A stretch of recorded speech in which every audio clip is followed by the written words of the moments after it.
Horror game के आने के बाद हर प्लेयर को एनोमलीज के साथ रहना पड़ता था। इंसान सिर्फ फूड चेन के सबसे निचले लेवल पर ही नहीं पहुंच गए थे, बल्कि वो स्ट्रेंज क्रीचर्स के बीच होने वाले आइटम्स एक्सचेंज की करेंसी भी बन चुके थे।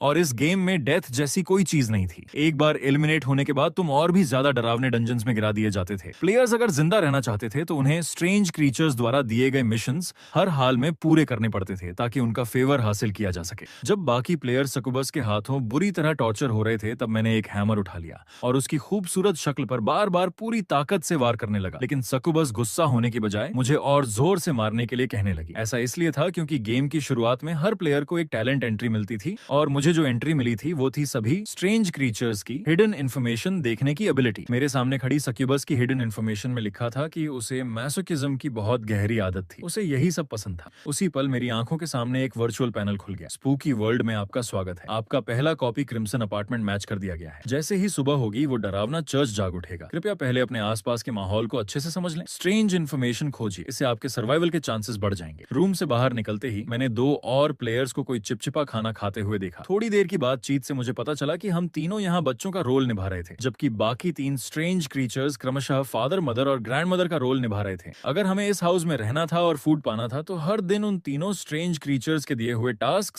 बिना किसी शर्त के पूरे करने पड़ते थे। ज्यादा देर नहीं हुई थी कि पुरानी पेंडुलम क्लॉक बज उठी। उसने लगातार 6 बार घंटी बजाई। सुबह के 6 बज चुके थे, यानी डॉन हो चुकी थी और स्ट्रेंज क्रीचर्स जाग चुके थे। जो दो प्लेयर्स अभी कुछ पल पहले तक खाना खा रहे थे, अगले ही सेकंड ऐसे दौड़ पड़े जैसे किसी सोल्जर ने असेंबली की व्हिसल सुन ली हो। वे सीधे डॉर्मेट्री कॉरिडोर की ओर भागे। मैं भी उनके पीछे पीछे चल पड़ा। हवा में सड़ांत की भयानक बदबू फैली हुई थी। उसी समय फटी हुई वोकल कॉर्ड जैसी भारी और कर्कश आवाज सुनाई दी। घुप अंधेरे पैसेज से एक धीमी आवाज आई। आज एक नया बच्चा आया है, मेरे रूम में आओ ताकि तुम्हारा फादर तुम्हारी हेल्थ अच्छे से चेक कर सके। स्ट्रेंज फादर की आवाज सुनते ही डोंग चू और लू युतोंग दोनों के दिल जोर से धड़क उठे। फिर दोनों ने मेरी तरफ ऐसे देखा जैसे किसी मरने वाले इंसान को देख रहे हों। लू युतोंग के अनुसार इन तीन स्ट्रेंज क्रिएचर्स में मदर सबसे कम खतरनाक थी। उसे अपने बच्चों से बेहद लगाव था, इसलिए उसके साथ रिलेशनशिप खराब होने की ज्यादा चिंता नहीं थी। लेकिन उसकी हद से ज्यादा विकृत मदरली लव अक्सर बेहद खतरनाक और सिरदर्द पैदा करने वाले टास्क ट्रिगर कर देती थी। इसके बाद ग्रैंड मदर आती थी। शायद लू युतोंग के अफेक्शन बढ़ाने वाले टैलेंट की वजह से ग्रैंड मदर उसे बहुत ज्यादा प्यार करती थी, लेकिन मेल प्लेयर्स के लिए उसके मन में ज्यादा अफेक्शन नहीं था। सबसे मुश्किल था फादर। उसका टेम्पर बेहद खराब था, उसकी पर्सनैलिटी सनकी थी और उसे अपने ही बच्चों से खास नफरत थी। वो जानबूझकर उनकी छोटी छोटी गलतियों में भी कमी निकालता था। पहले भी ज्यादातर प्लेयर्स उसी के हाथों फंस चुके थे। डोंग चू, लू युतोंग और सोंग जोंगशी की नजरों के सामने मैंने गहरी सांस ली और उस धुंधले रूम के अंदर चला गया। जैसे ही मैं अंदर पहुंचा, मेरे पीछे का डोर अपने आप जोर से बंद हो गया। उसी समय मेरा स्ट्रेंज फादर मुझे देखकर डरावनी मुस्कान के साथ बोला, बताओ ये कौन है? शायद मेरा भाई या बहन। काफी होशियार हो। यहाँ अभी तुम्हारे और भी बहुत सारे भाई बहन हैं, जाकर उनसे भी मिलना। जानते हो ये सब यहीं क्यों रह गए? क्योंकि उन्होंने आपको गुस्सा दिला दिया था फादर। तो तुम्हें पता है कि मेरा टेम्पर बहुत खराब है। मुझे नालायक और नाफरमान बच्चे बिल्कुल पसंद नहीं, जो अपना काम ठीक से भी नहीं कर पाते। जैसे कि तुम। मैंने तुम्हें इतनी देर से बुलाया, फिर भी अब आ रहे हो। अपना एक कान काट दो ताकि अगली बार सबक याद रहे। मैंने इंस्टिंक्टिवली पीछे हटना चाहा, लेकिन तभी मेरी नजर अपने हाथ में पकड़ी स्कल पर गई। मेरी आंखें हल्की सी चमक उठी। मैं तुरंत खुद को संभाल गया और उसकी बड़ी सी हथेली को बिना विरोध किए अपनी तरफ आने दिया। आखिर में मुझे जरा भी नुकसान नहीं पहुंचा। मैंने चैन की सांस ली। कोई इंटिमिडेशन इफेक्ट ट्रिगर नहीं हुआ। अजीब। फादर की सिकुड़ी हुई आंखें और भी खतरनाक हो गईं। मैं तो बस मजाक कर रहा था। तुमने जरा भी रिएक्शन क्यों नहीं दिया? अगर मैं अभी डर गया होता या पैनिक दिखा देता तो वो सच में मेरा एक कान काट देता। और ये सब मेरे टैलेंट की वजह से संभव हुआ। मैंने फिर से अपने हाथ की स्कल को देखा। उस पर एक रेड पैनल खुल गया। प्लेयर ने आइटम को टच किया। टैलेंट ट्रिगर हुआ। Omniscient and all round hidden information प्राप्त हुई। यह एक नाइटमेयर टाइप स्ट्रेंज क्रीचर है जो फियर को खाकर अपनी पावर बढ़ाता है। उसे प्लेयर्स को डराकर उनके फियर पॉइंट्स हासिल करना पसंद है, और वही उसके लिए फूड का काम करते हैं। प्लेयर के जितने ज्यादा फियर पॉइंट्स खाए जाएंगे, उसकी मेंटल अवेयरनेस और फिजिकल एबिलिटी उतनी ही तेजी से कम होती जाएगी। Fatal weakness. जिंदगी में उसे एक रिजेंटमेंट डैगर से मारा गया था। मेरी आंखें चमक उठी। आखिर वो रिजेंटमेंट डैगर कहाँ होगी?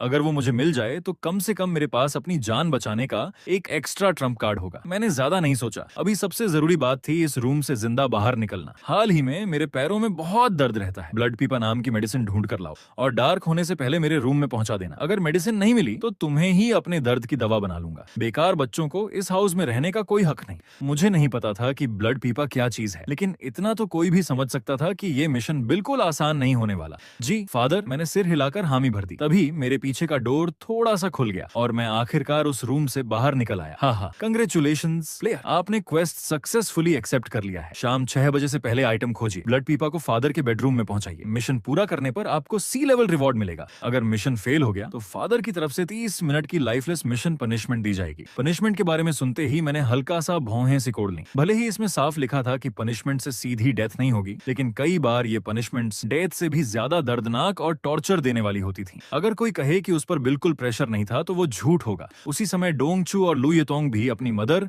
और ग्रैंडमदर के बेडरूम से बाहर आ गए। मुझे देखते ही दोनों के चेहरों पर साफ सरप्राइज दिखाई दिया। तुम इतनी जल्दी बाहर भी आ गए? तुम्हारे बॉडी से कौन सा पार्ट लिया गया? कौन सा पार्ट कटा? तुमने आखिर ये कैसे किया? डोंगचू जब पहली बार फादर के रूम में गया था तो उसकी एक किडनी निकाल ली गई थी। फादर मॉन्स्टर को प्लेयर्स को डराना और उन्हें मुश्किल में डालना बहुत पसंद था, लेकिन असल में इस अपार्टमेंट के अंदर एक हिडन रूल भी था जो स्ट्रेंज क्रीचर्स को प्लेयर्स को मनमाने तरीके से नुकसान पहुंचाने से रोकता था। प्लेयर्स को केवल असाइन टास्क फेल करने पर ही पनिशमेंट दी जा सकती थी। इसलिए सबसे जरूरी चीज थी अपनी मेंटल रेजिलियंस बनाए रखना। धत्त तेरे की, पता नहीं आज उस पागल बुढ़िया ने क्या टास्क दिया होगा। उसने कहा कि उसके डेंचर्स टूट गए हैं और मुझे उसके लिए एक नया पैर बनाकर लाना होगा। सिस्टम ने इस मिशन को ए लेवल रेट किया है। ए लेवल मिशंस में डेथ रेट लगभग 50% तक होता है, क्योंकि डेंचर्स सिर्फ 5वीं फ्लोर पर ही मिल सकते हैं और इस अपार्टमेंट में जितनी ऊंची फ्लोर होती है वहाँ रहने वाले रेजिडेंट्स उतने ही ज्यादा डरावने होते हैं। लकीली मदर गोस्ट हमेशा से मुझ पर काफी मेहरबान रही है। उसने बस मुझे नीचे जाकर सोया सॉस की एक बोतल उधार लाने को कहा है। सिस्टम ने इस टास्क को सी लेवल रेट किया है। और तुम्हें कौन सा टास्क मिला? मेरा भी ठीक है, मुझे भी सी लेवल मिशन मिला है। उस घोस्ट ने मुझे अपनी बीमारी के इलाज के लिए ब्लड पीपा नाम की मेडिसिन ढूंढने को कहा है। ये ब्लड पीपा अपार्टमेंट के रूम 101 में है, लेकिन तुमसे पहले भी कई प्लेयर्स को यही मिशन दिया जा चुका है। उनमें से सिर्फ एक ही जिंदा वापस लौटा था और जब वो वापस आया तो वो कई दशकों बूढ़ा दिखाई दे रहा था। उसके शरीर पर मांस और खून का नामो निशान तक नहीं बचा था। कुछ ही बातें करने के बाद वो भी मर गया। इसलिए मेरी सलाह है कि तुम कोई दूसरा रास्ता सोचो। रूम 101 में रहने वाला मॉन्स्टर इंसानों को खा जाता है। मुझे पहले से ही अंदाजा था कि मामला इतना आसान नहीं होगा, लेकिन लू येतोंग की बात सुनने के बाद मेरा एक्सप्रेशन और भी गंभीर हो गया। फिर भी मुझे रूम 101 जाकर देखना ही होगा। मैं सिर्फ 2-4 बातों से डरकर पीछे हटने वाला नहीं था।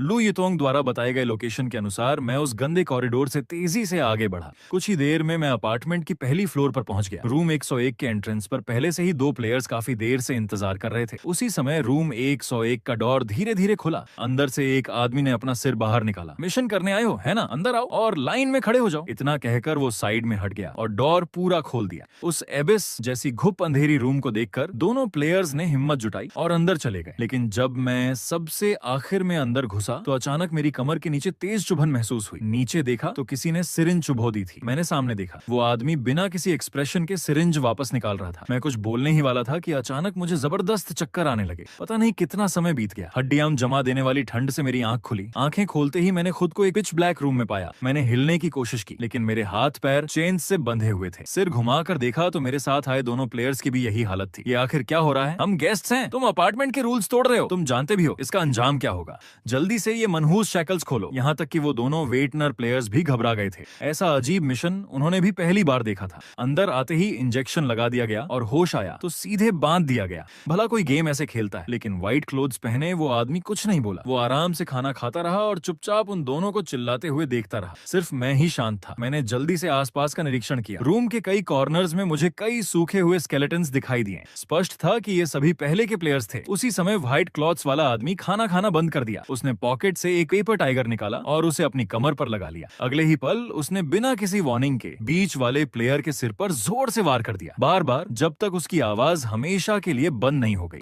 अपना परिचय दो। मेरा नाम चेंग फंग है। मैं रूम 101 का प्लेयर हूँ। मेरे और टैंक टॉप पहने लड़के के हैरान चेहरे देखकर चेंग फंग ने बेबसी से हाथ हिलाया और मजबूर एक्सप्रेशन के साथ बोला, मुझे ऐसे मत घूरो। मैं भी बस बड़ी मुश्किल से जिंदा रहने वाला वर्कर हूँ। उसे पहले मारने के 2 कारण थे। पहला, ताकि तुम लोग शांत हो जाओ। दूसरा, उस गोस्ट को दुबले पतले लोग पसंद नहीं है। उनमें न्यूट्रिशन कम होता है। मुझे उसके लिए इंफीरियर प्रोडक्ट्स पहले ही फिल्टर करने पड़ते हैं। ये दोनों अजीब वजहें सुनकर टैंक टॉप वाला लड़का इंस्टिंक्टिवली मेरी तरफ देखने लगा, जैसे कहना चाहता हो कि ये आदमी बिल्कुल नॉर्मल नहीं है। चेन फेंक ने भी मेरी तरफ देखा, क्योंकि मैं बाकी दोनों से कहीं ज्यादा शांत था। सीधी बात करता हूँ, मिशन बहुत आसान है। मेरे पीछे जो रूम दिख रहा है उसके अंदर जाओ और बाहर निकल आओ। बस तुम्हारा मिशन कंप्लीट हो जाएगा। इस बार आखिरकार मैंने मुंह खोला। अंदर जाना आसान है, लेकिन बाहर आना शायद इतना आसान नहीं होगा। चेंग फंग ने भी बात नहीं छिपाई। उसने कॉर्नर में पड़े सूखे स्केलेटन्स की तरफ इशारा किया। बिल्कुल उनकी तरह। चिंता मत करो, मेरी जॉब सिर्फ बॉडीज को डिस्पोज करना है। अगर तुम बाहर नहीं निकल पाए तो मैं कोशिश करूंगा कि तुम्हें किसी बेहतर जगह दफना दूं। लेकिन अगर अंदर वाले गोस्ट की अच्छी तरह सर्विस कर दी तो तुम जिंदा भी बाहर आ सकते हो और अपने क्वेस्ट आइटम भी ले जा सकते हो। इतना कहते ही अचानक उसके पीछे का डोर थोड़ा सा खुला।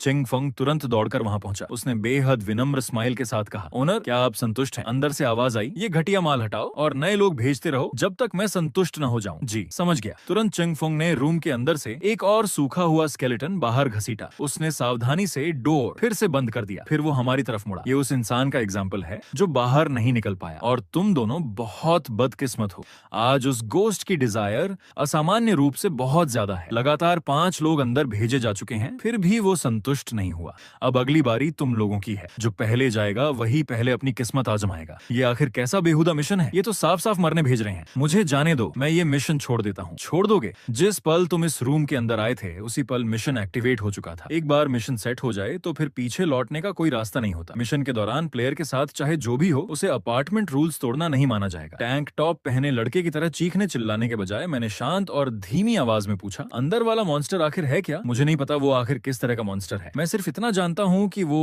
फीमेल डीमन हर दिन अपनी बेकाबू इच्छाओं से भरी रहती है। उसके लिए पुरुष सिर्फ फूड नहीं है बल्कि एक जरूरत भी है। तो मतलब वो एक सक्सुबस है। साधारण सक्सुबस तो बस थोड़ी सी किडनी डैमेज करके छोड़ देती है, लेकिन अंदर वाली हड्डियों के अलावा कुछ भी नहीं छोड़ती। चिंगफोंग कुछ और समझाने ही वाला था कि तभी पूरे रूम में एक ठंडी और अधीर आवाज गूंज उठी। शाओचिंग, आजकल तुम्हारी एफिशिएंसी काफी स्लो हो गई है। मैं सोच रही हूँ तुम्हारी जगह किसी और को रख लूं। मास्टर सॉरी, मैं अभी तुरंत भेजता हूँ। उसने हमारी तरफ देखा और बेबसी से बोला, मुझे दोष मत देना, तुम सब भी प्लेयर्स हो और मैं भी जीना चाहता हूँ। जब मैं पहली बार इस डंजन में आया था तब से मैं उसी फीमेल गोस्ट के साथ एक ही हाउस में रह रहा हूँ। यकीन मानो मुझसे ज्यादा मजबूर यहाँ कोई नहीं है। मेरे मन में एक सवाल उठा, लेकिन तुम तो अब तक जिंदा हो, तुम भी एक आदमी हो, फिर उस फीमेल गोस्ट ने तुम्हारे साथ कुछ क्यों नहीं किया? क्योंकि किसी न किसी को बॉडीज हैंडल करनी होती है, इसलिए मुझे ये पोजीशन दे दी गई और मैं आज तक जिंदा हूँ। मैंने सिर हिलाया। मुझे उसकी बात पूरी तरह भरोसेमंद नहीं लगी। मुमकिन था कि चंगफोंग को उस फीमेल गोस्ट को खुश करने का कोई तरीका पता हो। वो मेरी सोच समझ गया। मुझे पता है तुम क्या सोच रहे हो, लेकिन मेरे पास कोई स्ट्रैटेजी नहीं है। मैं आज तक सिर्फ किस्मत के भरोसे जिंदा हूँ। ये सुनकर मैं और भी हैरान हो गया। कैसी किस्मत? मेरा टैलेंट तो सबसे बेकार है। लो लेवल प्लेयर्स को इस डंजन में कोई प्रिविलेज नहीं मिलता, लेकिन यही टैलेंट उस फीमेल गोस्ट पर बहुत असरदार निकला और उसी ने मेरी जान बचा ली। ये टैलेंट एंट्री एक स्पेशल एबिलिटी है। हम दोनों आदमी हैं, मुझे ज्यादा समझाने की जरूरत नहीं होगी। तुम खुद समझ गए होगे, है ना? भले ही मेरी कॉम्बैट स्ट्रेंथ कमजोर है, लेकिन हार्डवेयर के मामले में मैं किसी भी प्लेयर से कम नहीं हूँ। उसकी बात सुनकर मैं कुछ पल के लिए बिल्कुल चुप हो गया। सच में इन टैलेंट्स और स्टैट्स का कोई ठिकाना नहीं था। कैसी कैसी एबिलिटीज देखने को मिल रही थी। मेरी नजर पास रखी एक टिन टेबल पर गई जो तरह तरह के प्रॉप्स से भरी हुई थी। मैंने पूछा, क्या ये सारे प्रॉप्स उसी फीमेल गोस्ट की सर्विस के लिए हैं? चंगफोंग मुस्कुराया। हाँ, जैसा तुम सोच रहे हो बिल्कुल वैसा ही है। जब उस फीमेल गोस्ट का मूड बन जाता है तो वो इतने विकृत तरीके अपनाती है कि तुम्हारा पूरा वर्ल्ड व्यू टूट जाएगा। असल में इन टॉयज को देखकर मैं लगभग सब समझ चुका था, लेकिन उसी समय मुझे उन प्रॉप्स में उम्मीद की एक किरण दिखाई दी। मैंने पूछा, क्या ये सब पहले भी यूज किए जा चुके हैं? हाँ, तुमसे पहले आए 4 बदकिस्मत लोगों ने इन्हें इस्तेमाल किया था। दिख नहीं रहा, इन पर अभी भी नमी बाकी है। चेंग फेंक अभी भी नहीं समझ पाया था कि मैं ऐसा क्यों पूछ रहा हूँ। अगले ही पल मैंने अपनी चेन पकड़ी और हाथ बढ़ाकर उन प्रॉप्स को एक एक करके उठाने लगा। मैं उन्हें बड़े ध्यान से इंस्पेक्ट करने लगा। अरे तुम क्या कर रहे हो? मैंने जवाब नहीं दिया, बस लगातार उन्हें ऑब्जर्व करता रहा। चिंगफोंग कुछ पल के लिए चुप रह गया। उसने देखा कि मैं एक के बाद एक प्रॉप्स उठाकर देख रहा था। इतना ही नहीं, मैं उन्हें हाथों से छू भी रहा था। मेरी आंखें लगातार चमक रही थी। मेरे चेहरे पर सरप्राइज की झलक साफ दिखाई दे रही थी। चिंगफोंग ने सिर हिलाया और बेबस होकर बोला, मुझे तो लगता था कि वो फीमेल गोस्ट ही सबसे ज्यादा परवर्टेड है, लेकिन तुम तो उससे भी आगे निकले। असल में मैं सचमुच बेहद एक्साइटेड था, क्योंकि उन प्रॉप्स को छूते ही मेरा टैलेंट सक्सेसफुली ट्रिगर हो गया था। ऑमनिसेंट एंड ऑल राउंड एक्टिवेट हो चुका था। उस फीमेल गोस्ट की हिडन इन्फॉर्मेशन एक के बाद एक मेरे सामने खुलती जा रही थी। तेजी से इन्फॉर्मेशन ब्राउज करते हुए मैं लगातार उसकी हिडन इन्फॉर्मेशन हासिल कर रहा था और मेरे चेहरे पर एक्साइटमेंट बढ़ती ही जा रही थी। कुछ ही देर बाद डोर फिर से खुला। अंदर से फीमेल गोस्ट की नाराज आवाज आई, इतनी जल्दी खत्म हो गया? 5 मिनट भी नहीं हुए और लोग भेजो, मुझे और न्यूट्रिशनल सप्लीमेंट्स चाहिए। चैन फेंक के चेहरे पर परेशानी साफ दिखाई दे रही थी। आज इस फीमेल घोस्ट को आखिर हुआ क्या है? अगर ऐसा ही चलता रहा तो वो मुझे जैसे पुराने एम्प्लॉय को भी नहीं छोड़ेगी। उसी समय मैं खुद आगे बढ़कर चिंगफोंग के सामने आ गया। मेरी आयरन चेन खोल दो, मुझे अंदर भेजो। ये पहली बार था जब चिंगफोंग ने किसी प्लेयर को खुद अंदर जाने की जिद करते देखा था। वो कुछ पल तक मुझे घूरता रहा, फिर बोला, तुम तो इतने एक्टिव हो कि मुझे भी समझ नहीं आ रहा क्या कहूँ। इतनी जल्दी मरने की क्या पड़ी है? अगला डंजन भी तो तुम्हारा इंतजार कर रहा है। मैंने उसकी बात का कोई जवाब नहीं दिया, बस शांत चेहरा बनाए रखा। फिर डोर खोला और उस पिच ब्लैक रूम के अंदर कदम रख दिया। रूम के अंदर हर तरफ अनगिनत प्रॉप्स बिखरे पड़े थे, यहाँ तक कि खून से सने आइसिकल्स और हैमर्स भी दिखाई दे रहे थे। पहली नजर में ये जगह किसी मर्डर सीन से कम नहीं लग रही थी। मैं अभी आसपास देख ही रहा था कि अचानक एक भयानक ताकत मुझ पर टूट पड़ी। मेरा पूरा शरीर जमीन पर गिर पड़ा। नाक में एक अजीब सी महक भर गई। उसी समय मेरे सामने एक बेहद खूबसूरत चेहरा दिखाई दिया। श्याओ चेन, तुम फिर ऐसा घटिया आदमी ले आए? अगर अच्छे लोग बचे ही नहीं तो श्याओ चेन को ही अंदर भेज दो, वो थोड़ा बहुत काम चला देगा। सच कहूँ, मुझे श्याओ याओ चेंग से अलग होना बिल्कुल पसंद नहीं। मैंने अपना एक हाथ चुपचाप शरीर के नीचे छिपा रखा था। फिर अचानक बोल पड़ा, कोशिश किए बिना तुम्हें कैसे पता कि मैं अच्छा नहीं हूँ, मैं बाहर वाले से बिल्कुल कम नहीं हूँ। मेरे पास भी एक बहुत अच्छी चीज है, देखना चाहोगी? फीमेल गोस्ट हल्का सा चौंकी। अच्छा, मुझे तो कुछ दिखाई नहीं दे रहा। अगर दिखाई नहीं दे रहा तो ये लो। मेरी बात खत्म होते ही जैसे ही फीमेल गोस्ट ने सिर उठाया, मेरे पीछे छिपा हाथ अचानक हरकत में आया। उसमें एक हैमर मजबूती से पकड़ा हुआ था। मैंने पूरी ताकत से वो हैमर उसके बेदागा चेहरे पर दे मारा। खून तुरंत चारों तरफ बिखर गया, लेकिन मैं रुका नहीं।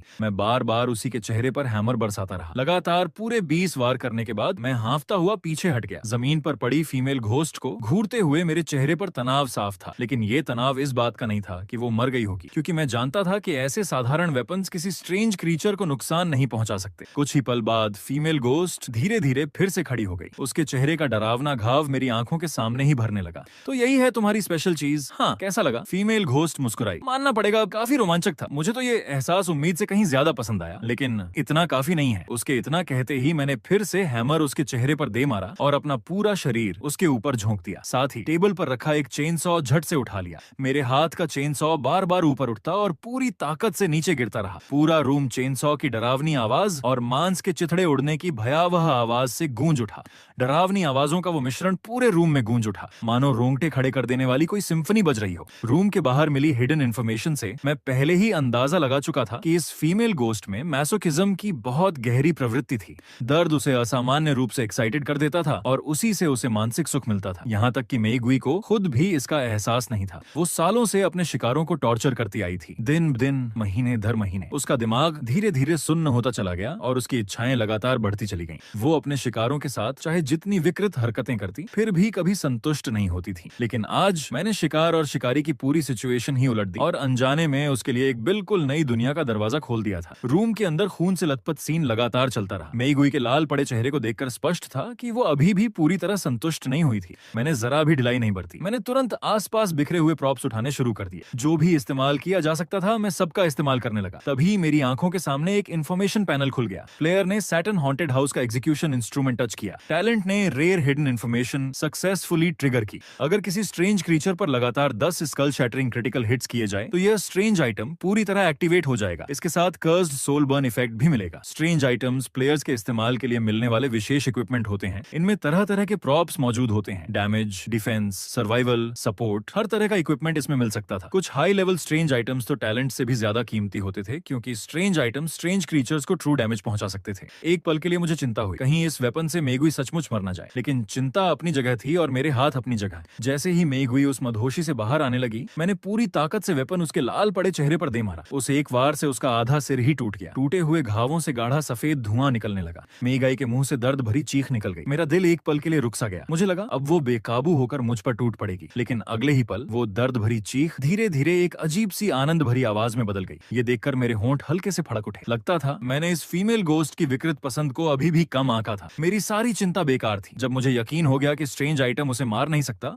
और रिजल्ट उम्मीद से भी बेहतर था, तो मैंने बिना किसी झिझक के हमला जारी रखा। अगर 10 स्कल क्रश के बाद एन्चांटमेंट एक्टिवेट होता है तो मेरे सामने इससे बेहतर टारगेट कोई नहीं हो सकता था। ये तो मानो परफेक्ट डैमेज फार्मिंग पपेट थी। 10 मिनट से भी ज्यादा समय तक लगातार हेडशॉट्स करने के बाद मैं थक कर दीवार के सहारे बैठ गया। मेरे हाथ का हैमर अब गहरे क्रिम्सन कलर में बदल चुका था। एन्चांटमेंट इफेक्ट सक्सेसफुली एक्टिवेट हो गया। उधर मेइगुई एक बार फिर धीरे धीरे खड़ी हो गई। खुशकिस्मती से लगातार 11 बार स्कल क्रश होने के बाद उसकी उन्मादी इच्छा आखिरकार शांत हो चुकी थी। उसका वो बेहद खूबसूरत चेहरा अब लाल नहीं था। उस पर ठंडी बर्फ जैसी शांति छा गई थी। सिर्फ 1 मिनट पहले तक वो बिल्कुल अलग इंसान लग रही थी, लेकिन अब वो आराम से चेयर पर बैठ गई। उसने अपने लंबे पैर आराम से उठाए और मेरी तरफ एक बैग फेंक दिया। ये तुम्हारे लिए छोटा सा टिप है। आज तुम्हारी सर्विस बहुत शानदार रही। काफी समय बाद मुझे इतनी राहत महसूस हुई है। उसकी बातें सुनकर मुझे अजीब सा एहसास हुआ, मानो सिचुएशन पूरी तरह उलटी हो गई हो। एक अजीब सी शर्मिंदगी के साथ मैंने बैग खोलकर देखा। अंदर कुछ सामान्य राशंस थे, ब्रेड, कंप्रेस्ड बिस्किट्स और कुछ अजीब सा जर्की रखा हुआ था। भले ही ये सब साधारण खाना था, लेकिन स्ट्रेंज वर्ल्ड में इंसानों का फूड लग्जरी फूड माना जाता था। मैंने पूछा, ब्लड पीपा कहाँ मिलेगी? तुम 404 वाले उस शराबी गोश्त के बच्चे हो, है ना? हाँ, फादर के पैर में बहुत दर्द है, उन्होंने मुझे मेडिसिन लेने भेजा है। मेइगुई हंस पड़ी। किसने कहा कि वो मेडिसिन है? वो शराबी घोस्ट दिन रात सिर्फ अपनी शराब के बारे में सोचता रहता है। सीधे बोल देता तो भी काम हो जाता, फिर भी उसने इतना घुमाकर मिशन बनाया। खैर, गेम के मिशंस मैंडेटरी होते हैं, प्लेयर्स को उन्हें पूरा करना ही पड़ता है। फिर बेवजह मेहनत क्यों करवाई जाए, ताकि तुम्हारे मन में कोई और ख्याल ना आए। वैसे भी उसे शुरू से भरोसा ही नहीं था कि तुम जिंदा वापस आओगे, क्योंकि शुरुआत से ही तुम सिर्फ एक कमोडिटी थे। उस गोस्ट ने मुझसे डील की थी, हर बार एक बच्चा भेजो और बदले में उसे आधी बॉटल ब्लड पीपा मिल जाएगी। यानी ये पूरी सप्लाई चेन पहले से तय थी। हर बार नए प्लेयर्स आने पर नाइटमेयर ईटर गोस्ट उन्हें क्वेस्ट के बहाने रूम 101 भेज देता था, ताकि मैं उन्हें अपने न्यूट्रिशन की तरह इस्तेमाल कर सकूं। इस तरह सबकी जरूरत भी पूरी हो जाती थी और अपार्टमेंट रूल्स भी नहीं टूटते थे। इतना कहकर मेगुई ने सोया सॉस बॉटल जितनी बड़ी एक बॉटल मेरी तरफ फेंक दी। मैंने तुरंत उसे पकड़ लिया। डील के हिसाब से तुम्हें सिर्फ आधी बॉटल मिलनी चाहिए थी, लेकिन आज मेरा मूड बहुत अच्छा है, इसलिए पूरी बॉटल ले जाओ और जाकर मिशन कंप्लीट कर दो। मैंने बॉटल के अंदर के लिक्विड को देखा, वो बहुत गाढ़ा और चिपचिपा था। मुझसे रहा नहीं गया। मैंने पूछा, ये आखिर कैसी शराब है जिसके लिए नाइटमेयर ईटर इतना लालची है? मेगी मुस्कुराई, अगर इतनी ही क्यूरियोसिटी है तो थोड़ा टेस्ट करके देख लो, लेकिन बाद में कुछ हुआ तो उसकी जिम्मेदारी मेरी नहीं होगी। और यकीन मानो, तुम कभी गैस भी नहीं कर पाओगे कि ये वाइन किस चीज से बनाई गई है। उसकी मजाकिया आवाजें सुनकर मेरे पूरे शरीर में सिहरन दौड़ गई। मैंने उसके बारे में सोचना भी ठीक नहीं समझा। मुझे उसमें कोई इंटरेस्ट नहीं था। मैं बस ईमानदारी से अपना मिशन कंप्लीट करना चाहता था और आगे चलकर नाइटमेयर ईटर गोस्ट को खत्म करने की तैयारी कर रहा था। मैंने पूछा, क्या अब मैं जा सकता हूँ? मुझे डर था कहीं ये फीमेल गोस्ट मुझ पर जरूरत से ज्यादा मोहित ना हो जाए और मुझे हमेशा के लिए यहीं रोक ले। मेगुई सच में ऐसा चाहती थी, लेकिन गेम रूल्स में एनपीसीज पर भी रिस्ट्रिक्शंस थी। अगर वो रूल्स तोड़ती तो उसे भी पनिशमेंट मिलती। जाओ। लेकिन मुझे अब भी क्यूरियोसिटी है, तुम्हें मेरे इस सीक्रेट का पता कैसे चला? मैं हल्का सा मुस्कुराया। ऐसी बातें बताई नहीं जाती, कभी कभी सिर्फ एक नजर ही काफी होती है। मेगुई कुछ पल तक मुझे देखती रही, फिर धीरे से बोली, तुम देखने में तो बड़े सीधे लगते हो, लेकिन मुझसे भी ज्यादा अजीब निकले। उसके पीछे का डोर धीरे धीरे खुल गया। जैसे ही मैं मुड़कर जाने लगा, उसकी मीनिंगफुल आवाज पीछे से सुनाई दी, फिर मिलेंगे। मैंने कोई जवाब नहीं दिया। मूर्ख ही होगा जो दोबारा खुद यहाँ आने की इच्छा करेगा। मैं सीधे उस भयावह रूम से बाहर निकल आया। अंदर मेगुई ने होंठों पर जीभ फेरी और अपने ठीक हो चुके गाल को हल्के से सहलाया। उसकी धुंधली आंखें धीरे धीरे उस एहसास को याद करने लगी। डोर खुला। चेन फेंक पहले से काट लेकर मेरी बॉडी बाहर ले जाने की तैयारी कर रहा था, लेकिन जैसे ही उसने मुझे जिंदा बाहर आते देखा, वो पूरी तरह स्तब्ध रह गया। धत, तुम इंसान हो या मॉन्स्टर? मैं मुस्कुराया। क्या मैं गोस्ट जैसा दिखता हूँ? तुमने उस फीमेल गोस्ट को मार तो नहीं दिया? नहीं, ये नामुमकिन है। जरूर तुमने कोई ट्रिक इस्तेमाल की होगी। मैंने गंभीरता से कहा, मैंने पहले ही कहा था, बस उस गोस्ट को संतुष्ट कर दो। जैसे मेरी बात साबित करने के लिए रूम के अंदर से एक ठंडी आवाज आई, शाओ चेन, रूम साफ कर देना, मैं सोने जा रही हूँ। जी मास्टर, चेन फेंक ने तुरंत जवाब दिया। उस पल उसकी नजरें मुझे पूरी तरह अलग नजर से देखने लगी। जब भी मेगुई की इच्छा शांत हो जाती थी, वो गहरी नींद में चली जाती थी। कई बार तो लगातार कई दिनों तक सोती रहती थी, और यही समय चंगफंग के लिए सबसे आरामदायक होता था। मैंने कहा, अगर और कोई बात नहीं है तो मैं चलता हूँ। मैंने ब्लड पीपा उठाई और जाने के लिए मुड़ गया, लेकिन चेंग फेंक ने जल्दी से मेरा हाथ पकड़ लिया। उसकी आंखों में रिस्पेक्ट साफ दिखाई दे रही थी। ब्रो, इतनी जल्दी मत जाओ, बताओ ना, तुमने कौन सी हिडन स्ट्रैटेजी खोजी? मैं बदले में तुम्हें 5 दिनों के राशंस दूंगा। रूम 101 में रहने वाला चंगफंग हर दिन मेगुई का सामना करते हुए डर के साए में जीता था।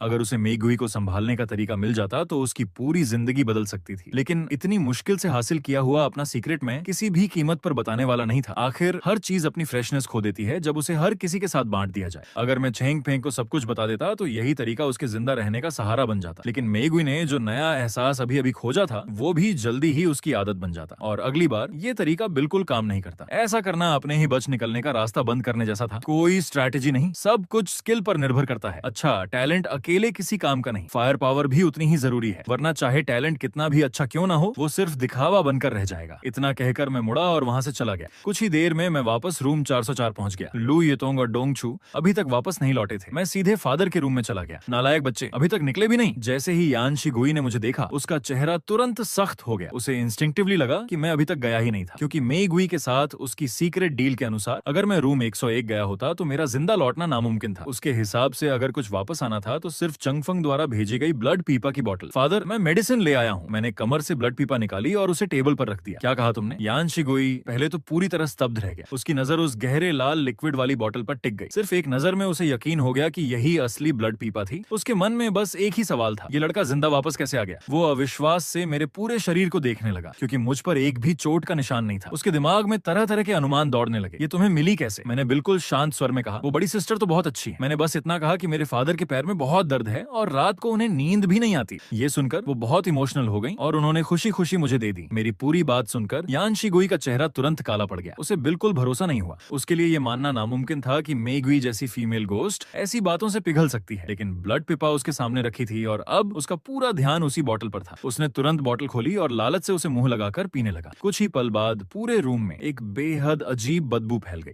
उसकी स्मेल बहुत तेज और मछली जैसी थी। वो शराब जैसी भी लग रही थी और शराब जैसी बिल्कुल भी नहीं। मैं मन ही मन सोचने लगा, आखिर ऐसी कौन सी चीज है जो नाइटमेयर ईटर गोस्ट को इतना पागल बना देती है? अब दफा हो जाओ, यहाँ खड़े होकर मेरी आंखों में मत चुभो। ब्लड पीपा पीने के बाद यान शिगुई की आंखें नशे में डूबने लगी। उसके चेहरे पर मदहोशी साफ दिखाई दे रही थी। उसने अधीर होकर मुझे डांटते करते हुए बाहर निकाल दिया। इतना सब करने के बाद भी मुझे उसकी तरफ से जरा सी भी गुडविल नहीं मिली। उसकी नजर में हम प्लेयर्स सिर्फ उसके काम आने वाले टूल्स थे। अगर कोई पसंद ना आए तो मारकर नए प्लेयर्स का इंतजार कर लिया जाए। मैंने कुछ नहीं कहा।